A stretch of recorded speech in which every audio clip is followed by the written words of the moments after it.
기도드렸사옵나이다. 아멘. 오늘 우리에게 주신 하나님의 말씀 마태복음 27장 57절에서 66절까지의 말씀입니다.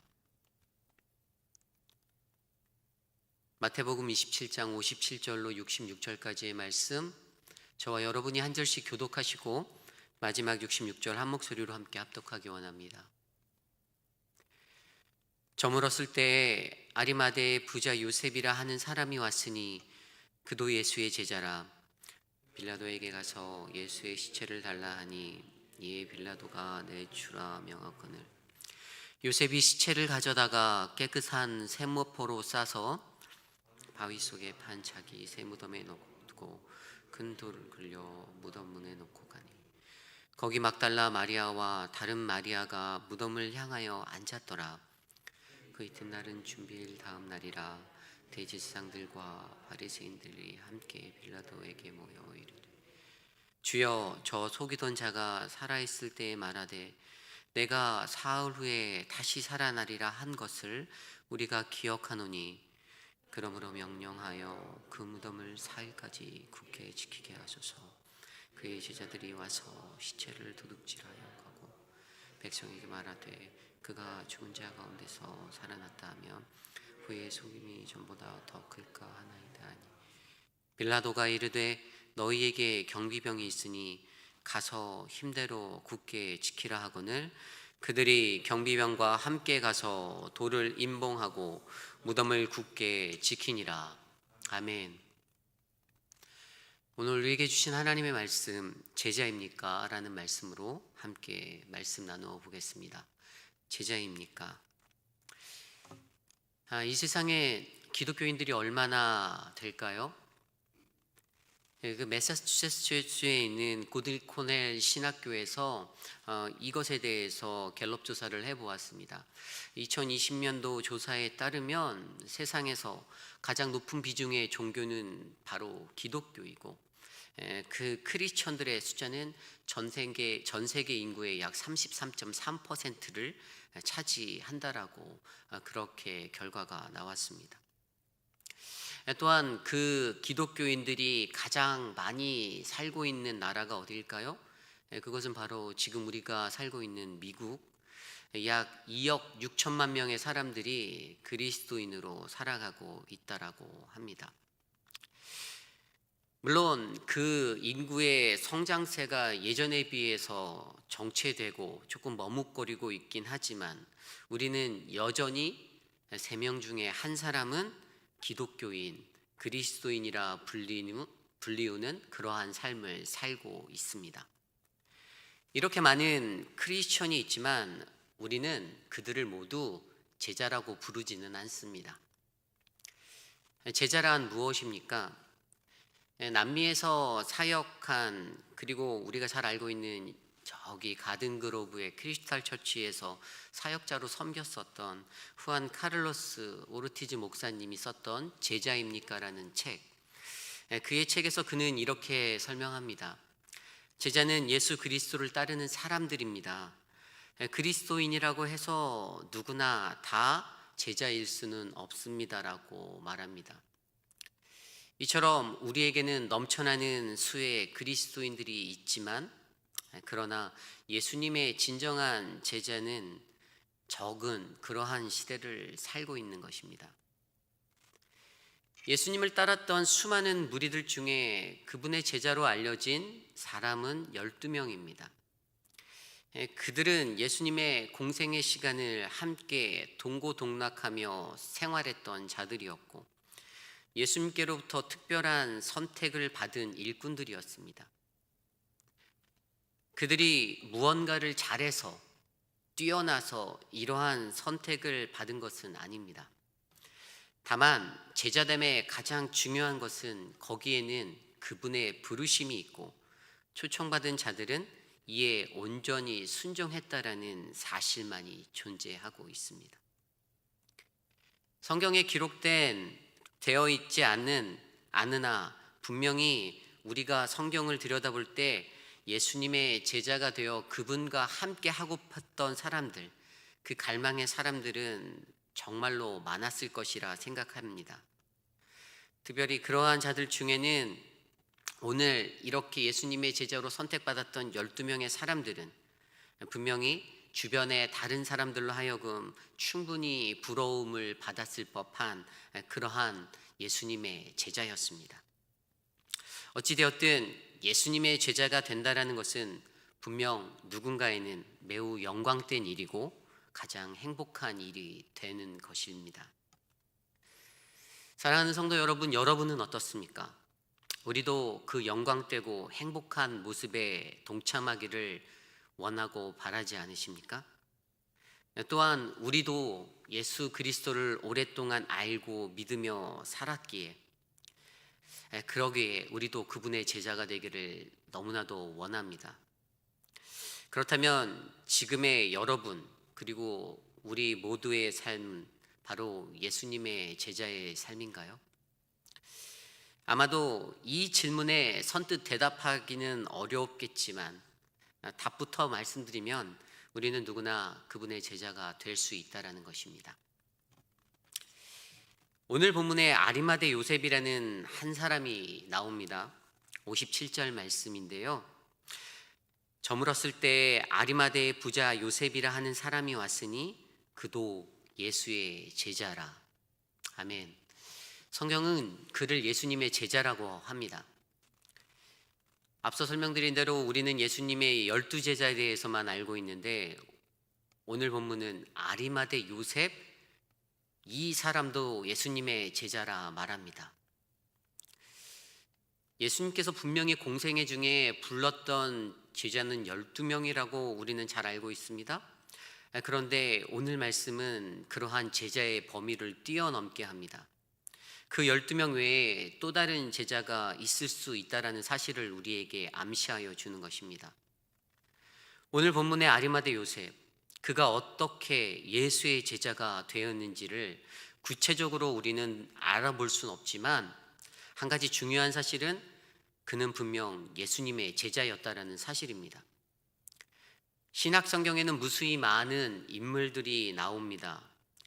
그리고 그 인물들 중에는 예수님께서 예수님의 제자라고 부르신 사람들도 있고 또 오늘 우리가 말씀에서 묵상한 이 아리마대 사람 요셉도 제자라고 불리웁니다.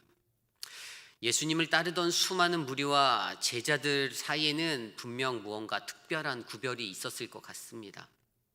다만 한 가지, 그러한 제자가 되기 위해서 오늘 이 시간 우리들은 어떠한 사람의 모습으로 살아가야 하는지, 어떠한 그리스도인의 모습을 가져야 하는지를 이 아리마대 요셉의 이야기를 통하여 함께 배워보기를 소망합니다. 오늘 첫 번째로 예수님의 제자는 어떠한 사람일까요? 예수님의 제자는 십자가의 변화를 경험한 사람입니다. 예수님의 제자는 십자가의 변화를 경험한 사람입니다. 58절 말씀입니다. 빌라도에게 가서 예수의 시체를 달라 하니 이에 빌라도가 내주라 명령하거늘. 우리가 알 수 있는 것은 그가 로마의 총독이라 불리는 빌라도 앞에 가서 예수의 시체를 내어 달라라고 요구하는 것입니다. 오늘 말씀과 평행 구절인 마가복음 15장 43절 말씀을 볼까요? 이렇게 나와 있습니다. 아리마대 사람 요셉이 와서 당돌이 빌라도에게 들어가 예수의 시체를 달라 하니 이 사람은 존경받는 공회원이요 하나님의 나라를 기다리는 자라. 아멘. 그가 빌라도에게 당돌이 들어갔다라고 설명합니다. 당돌이는 어떠한 것입니까? 당돌이라는 단어는 꺼리끼거나 어려워하는 마음이 조금도 없이 옳차고 다부지게, 한마디로 겁이 없다라는 것입니다. 뭐 이러면 어쩌냐, 저러면 어쩌냐 망설임 없이 그냥 행동하는 것입니다. 마음에 두려움이 전혀 없는 모습입니다. 빌라도는 한 제국의 유다를 다스리는 행정장관으로서 그에게는 힘이 있고 권력이 있었습니다. 그런데 그에게 나아가는 오늘 아리마대 요셉의 모습은 당돌합니다. 여기서 우리는 먼저 과연 그가 누구이길래 이러한 행동을 할 수 있는가의 의문을 가질 수가 있습니다. 특별히 로마라는 제국, 그 제국의 나라에서 그 황제의 권력이 막강한 그 나라에서 더욱이나 그에 따른 관료와 귀족들의 위상이 매우 높았던 그곳에서 오늘 총독이라 불리는 유다 지방의 감독관에게 찾아가 직접 독대하며 아리마대 요셉은 예수 그리스도의 시신을 내게 내어 주시오라고 말하는 것입니다. 아리마대를 먼저 살펴보면 아리마대는 예루살렘 서북쪽 약 30km에 위치한 지역입니다. 그것은 마지막 사사였던 선지자 사무엘의 고향이기도 합니다. 아리마대 요셉, 그는 바로 이곳의 사람입니다. 그런데 우리가 앞서 읽었었던 마가복음 15장 43절 말씀에서 그는 존경받는 공회원이라고 설명하고 있습니다. 여기서 말하는 공회가 무엇일까요? 그것은 바로 우리가 잘 알고 있는 산헤드린 공회입니다. 산헤드린 공회는 BC 3세기경에 시작되었던 로마에 있던 유대인들의 최고 결정기구, 의사결정기구, 의결기관이었습니다. 바로 최고 법정이기도 했죠. 전체적으로 총 71명의 사람들로 구성되었던 그곳은 사두개인, 바리새인, 서기관들, 장로들, 제사장들이 그곳에 속해 있었습니다. 그리고 대제사장이 그곳의 의장을 맡고 그 기구를 이끌고 있었습니다. 이들은 전체적으로 유다 지역에 있는 유다 사람들을 관리하고 또 그들에게 법에 관련된 것들을 집행하는 그러한 기관이었습니다. 어떠한 일이 있을 때 그들에게 의사결정권에 대한 권한도 있었습니다. 그러한 그곳의 공의원이 바로 오늘 아리마대 사람 요셉입니다. 고로 그가 가진 힘과 권력은 결코 무시할 수 없는 것이었습니다. 그런데 오늘 말씀에 보면 그가 갑자기 불현듯이 나타나 예수님의 시체를 요구하며 그것을 장례하기 위해 빌라도를 찾아가 이렇게 외쳤다라는 것입니다. 예수 그리스도의 시체를 내어 주시오. 참으로 놀랍지 않습니까? 여기서 우리는 그가 십자가를 경험함으로써 겪은 변화에 대해서 두 가지 정도 집중해 볼 수가 있습니다. 그가 십자가를 바라봄으로써 느꼈던, 경험하였던 변화, 첫 번째가 바로 세상 속의 그리스도인들이 가져야 하는 믿음의 전문성의 모습입니다. 이것을 쉽게 말하면 세상 속에서 살아가는 그리스도인들은 믿음의 전문성을 가지고 자신이 속해 있는 분야에서 최고가 되어야 한다는 것입니다. 이것은 그저 경쟁에서 이기라 하는 것들을 요구하는 것이 아닙니다. 저는 개인적으로 아리마대 요셉 그가 이러한 모습으로 준비되었던 그리스도인이다 그렇게 생각합니다. 생각해 보십시오. 만약 일개 평민이 빌라도를 찾아가서 예수님의 시신을 내게 주십시오라고 말했다라면 어땠을까요? 너는 뭐냐? 당장 저 녀석을 십자가에 매달아라 이렇게 됐지 않았을까요? 그런데 하나님은 장차 예수님에게 벌어질 그 모든 일을 아시고 그의 장례를 위하여서 아리마대 요셉이라는 한 사람을 은밀하게 예비하셨습니다. 어떻게요? 정말 소리 소문 없이 그가 힘을 가질 수 있게, 그가 권력의 중심에 들어갈 수 있도록 예비해 놓으셨던 것입니다. 왜일까요? 바로 지금 이때를 위해서지요. 그러기에 세상에 거하는 우리 모두는 세상에서 실력자들이 되어야 합니다. 기왕 할 거면 뛰어남을 나타내고 실력 있는 자가 되어서 굳게 서야 한다는 사실입니다. 저희 교회도 많은 어르신들을 보면 또 현재 장로님들이나 그런 분들을 보면 참으로 실력 있으신 어르신분들이 참으로 많이 계십니다. 전에 담임 목사님으로부터 저분은 우주선을 쏘아 올리는 그러한 일들을 하셨어라는 그러한 한 장로님의 이야기를 들은 적이 있습니다. 그런데 그분을 보면 더욱더 놀라운 것은 그분의 가지고 계셨던 믿음의 신앙은 정말로 더욱더 견고했고 아름다웠기에 더 놀랄 수밖에 없었습니다.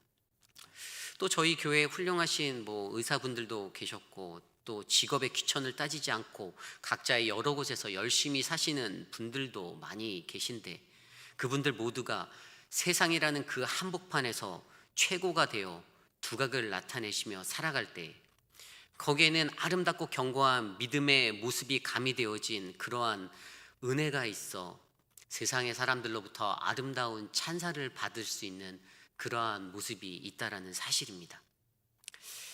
저 개인적으로는 제가 목사이기 때문에 목회자가 많이 배출되어야 한다라고 그렇게 말하지는 않습니다. 오히려 저는 제가 섬기는 교회에 그 교회에서 사랑하는 우리 자녀들, 우리의 다음 세대가 이 세상 속에 정치, 경제, 사회, 문화 모든 영역에서 뛰어난 실력을 가지고 세상과 겨누어 빛을 발할 수 있는 그러한 존재들이 되기를 간절히 소망합니다. 저는 이처럼 우리의 삶의 현장에서 믿음의 전문성을 가지고 살아가는 것, 이것을 갖는 것이 정말로 필요하다라고 믿습니다. 세상에는 그러한 사람들이 많습니다. 수단의 슈바이처로 불렸던 고 이태석 신부님, 또 그 아들의 어머니로 불렸던 마더 테레사 수녀, 천주교의 사람들이긴 하지만 현재 우리가 믿고 있는 이 기독교 안에도 남몰래 이러한 열정과 헌신으로 세상을 빛내는 이들이 분명히 존재하고 있습니다. 오늘 아리마대 요셉도 그가 가진 세상 속의 전문성으로 그 지위로 예수님을 위해 귀한 사명을 감당했던 사람입니다.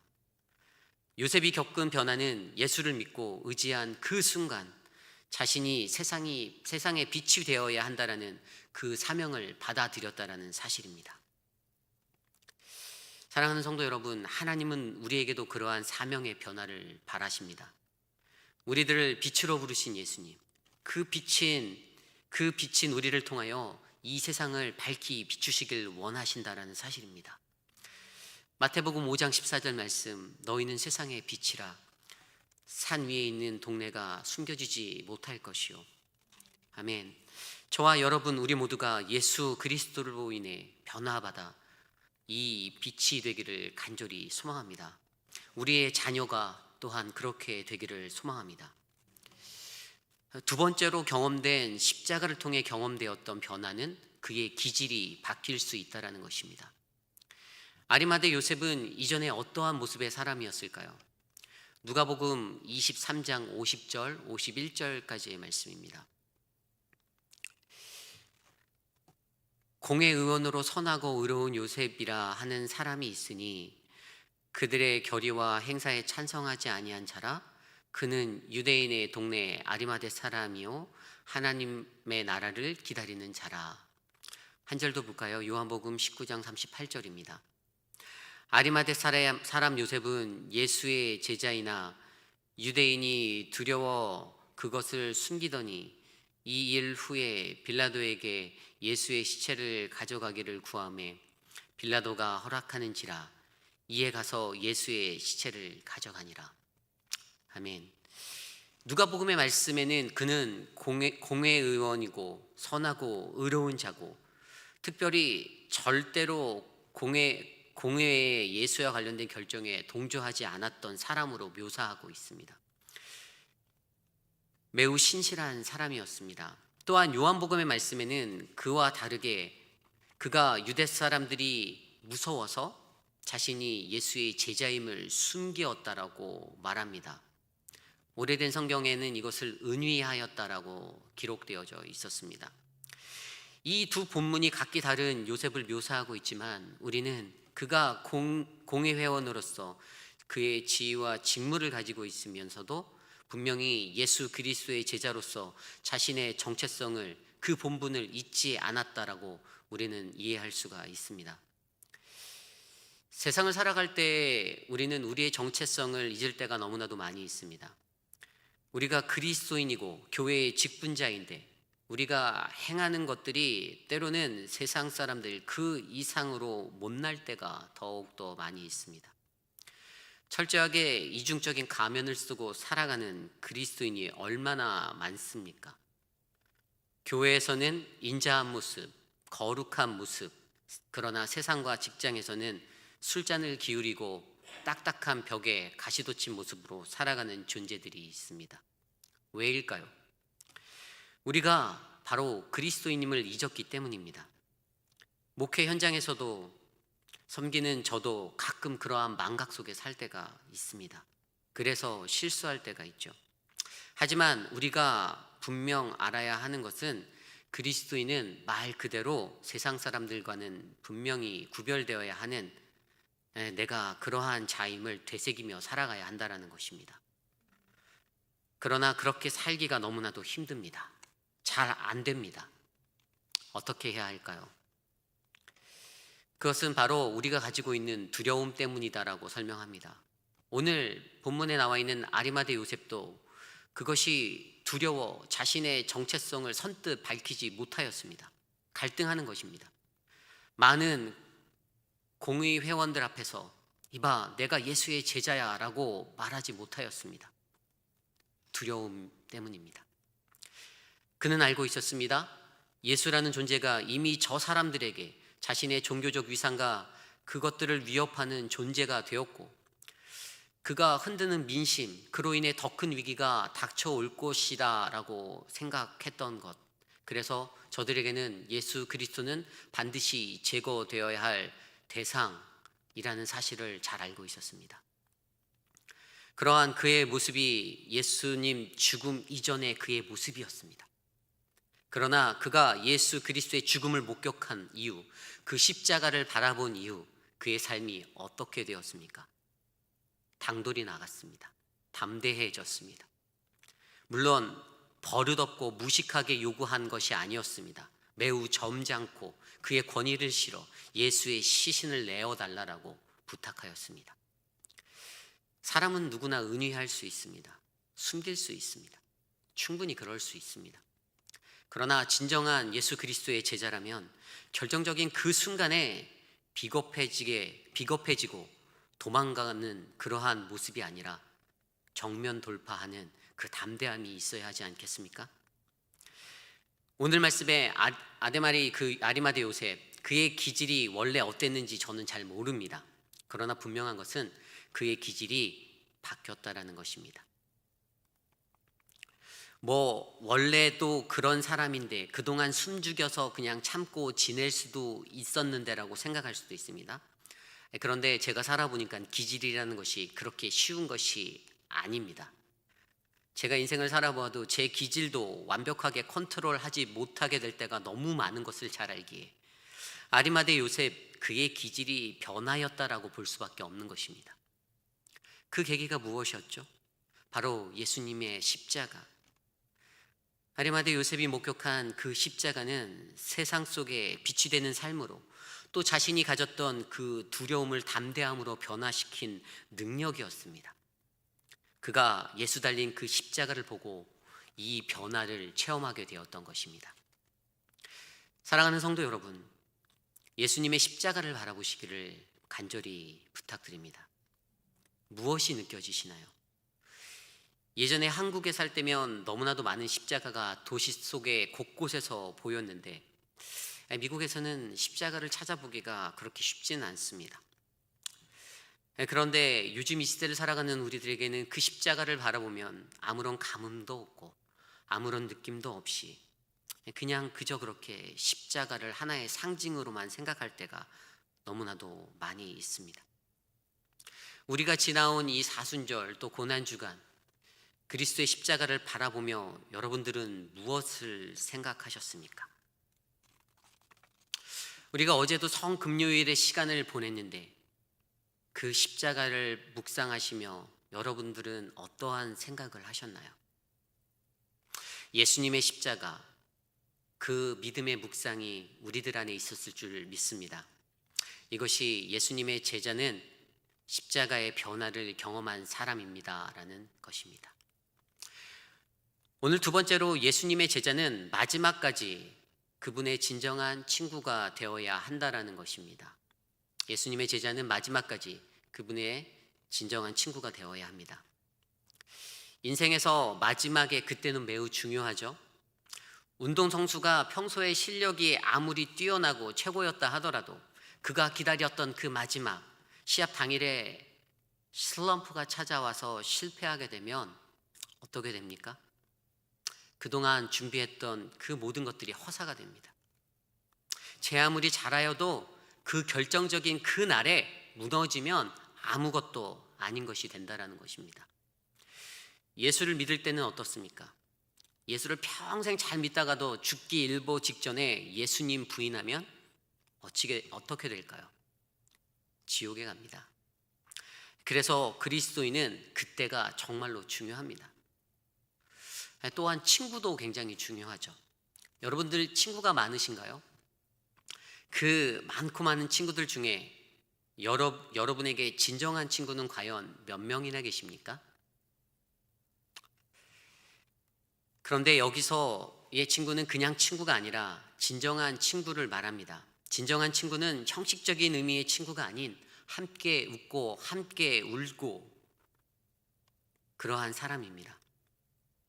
오늘 이야기의 아리마대 요셉은 바로 예수님의 그 마지막 순간까지 그러한 진정한 친구의 모습으로 남았던 자입니다.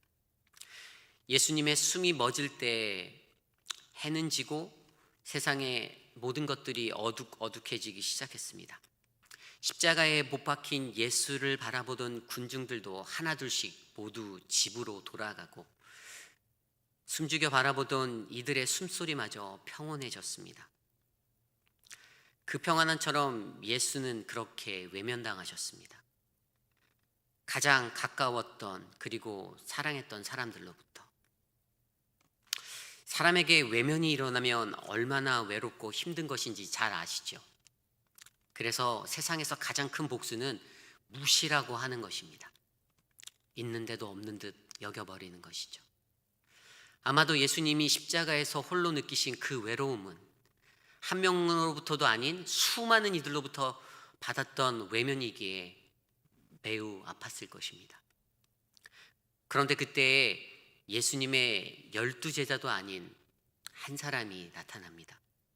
예수님이 숨을 거두신 그 모든 일을 마치신 후 십자가에 달려있는 그 십자가에서 그를 내리고 정성스레 장례를 지내주는 사람, 바로 아리마대 요셉이었습니다.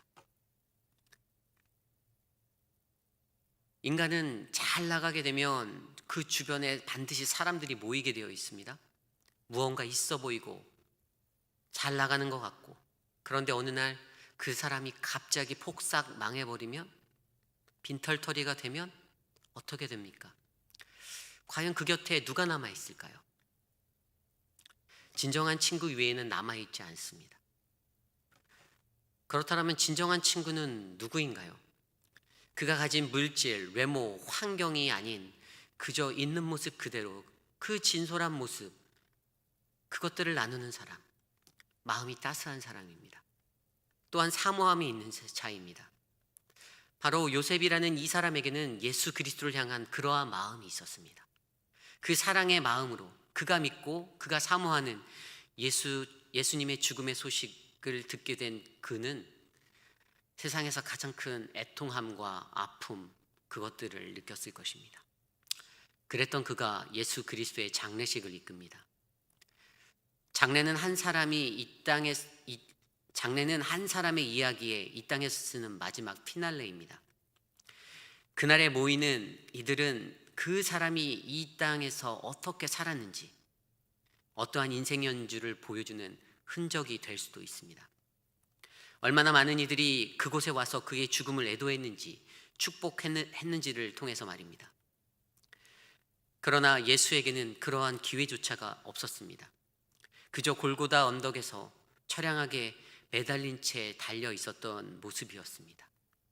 그러한 예수의 장례를 치러준 요셉은 예수님의 진정한 친구였습니다. 오늘 말씀 59절 60절 말씀입니다.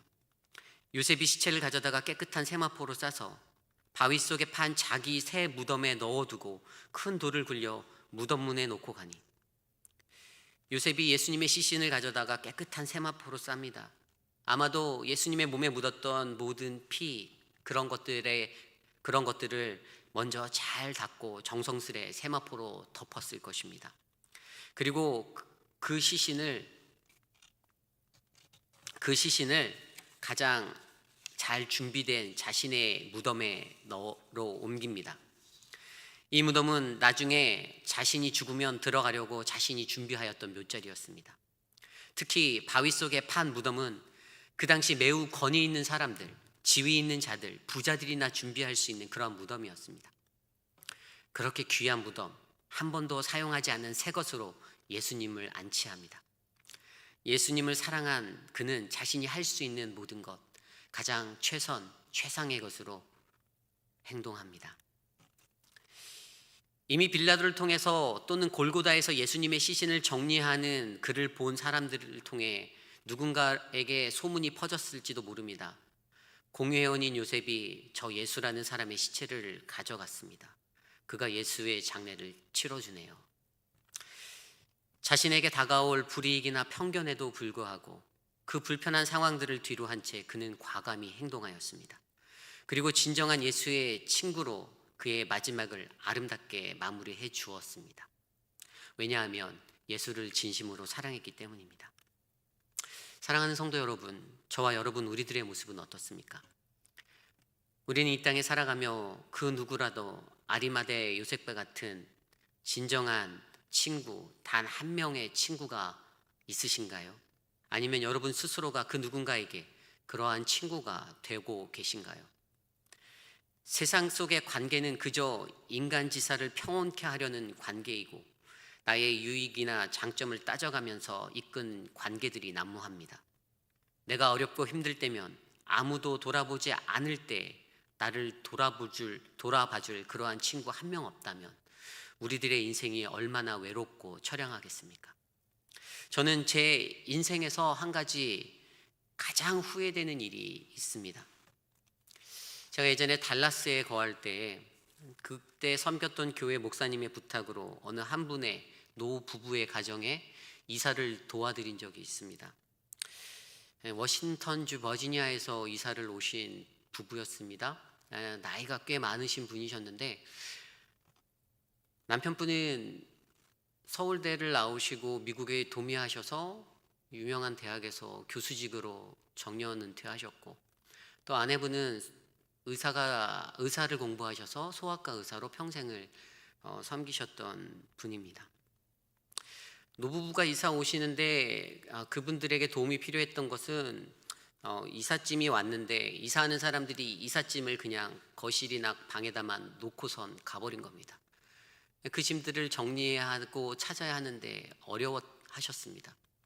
그래서 가서 자잘한 짐들을 찾아서 필요하신 것들을 제 위치에 놔드리고 또 인터넷도 놔드리고 그들이 필요했던 것들을 도와드렸습니다. 특별히 남편분은 산소 호흡이 어려우셔서 늘 호흡기를 달고 끌고 계셨고요.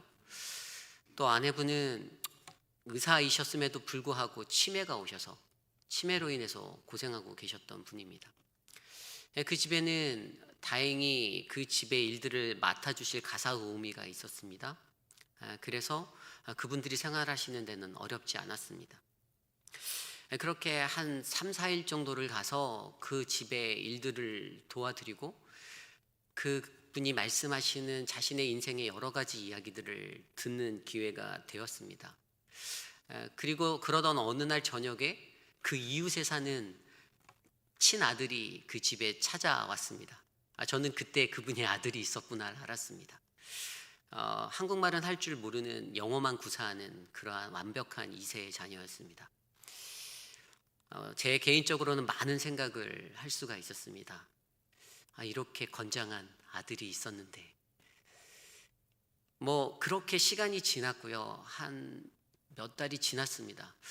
제가 사역했던 교회를 이제 영주권 문제로 인해서 다른 교회로 옮겨가려고 멈췄고 중간에 가정의 생계를 유지하기 위해서 제가 아르바이트 했던 곳에서 이제 풀타임으로 한 3개월 정도 일을 하던 그 시간에 제가 홀세일 가게에서 일을 했던 그 시간이었는데 어느 날 그분에게 전화가 걸려왔습니다. 근데 제가 밖에서 일을 하다 그 전화를 받지 못했어요.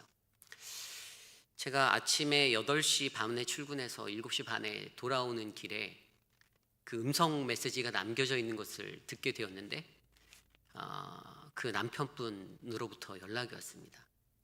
목사님, 제가 몸이 너무 안 좋아서 병원에 입원했어요. 근데 목사님, 한 번만 목사님 꼭 만나고 싶습니다. 시간이 되실 때 제게 연락 좀 해주세요.